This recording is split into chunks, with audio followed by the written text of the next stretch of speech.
అయితే వీళ్ళు second test కోసం వెయిట్ చేస్తున్నారు కదా. ఈ గ్యాప్లో ఆయన అంటే ఒక చర్చికి వెళ్ళేసి జీసస్ని ప్రేయర్ చేశాడంట. అంటే ఆయన ఇంతకుముందు యాక్సిడెంట్ అయినప్పుడు కూడా అలా చేసినప్పుడు ఆయన క్యూర్ అయిందంట. అప్పుడప్పుడు రేర్గా ఇంట్లో ప్రేయర్ చేసుకుంటాడంట ఆయన ఒక్కడే. కానీ వాళ్ళు కంప్లీట్లీ హిందూస్ ఫ్యామిలీ. ఆయన బండి మీద కూడా బొమ్మలు, ఆయన హ్యాండ్స్కి మెల్లో కూడా వేరే దేవుళ్ళు ఉన్నాయన్నమాట. ఇంకా ఆయన అలా ప్రేయర్ చేసుకొని మొక్కుకున్నాడంట. ఆ బుడ్డపిల్లకి క్యూర్ అయితే కనుక ఇంట్లో ప్రేయర్ పెట్టించుకోవాలని చెప్పేసి ఇంకా ఆయన కన్వర్ట్ అవ్వాలి అని ఫిక్స్ అయ్యాడంట. వాళ్ళ ఫ్యామిలీ అంతా హిందువే, ఈయన ఒక్కడే అలా బిలీవ్ చేస్తున్నాడు.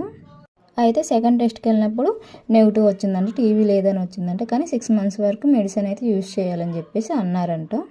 సో అందుకోసం ఆయన చాలా గట్టిగా బిలీవ్ చేసి నేను కన్వర్ట్ అవుతాను, చర్చికి వెళ్తాను అని చెప్పేసి అనుకున్నాడంట.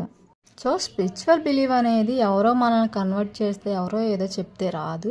అది మనం పర్సనల్గా బిలీవ్ చేయాల్సిందే తప్ప ఒకరి ద్వారా మనం అయితే మారలేము.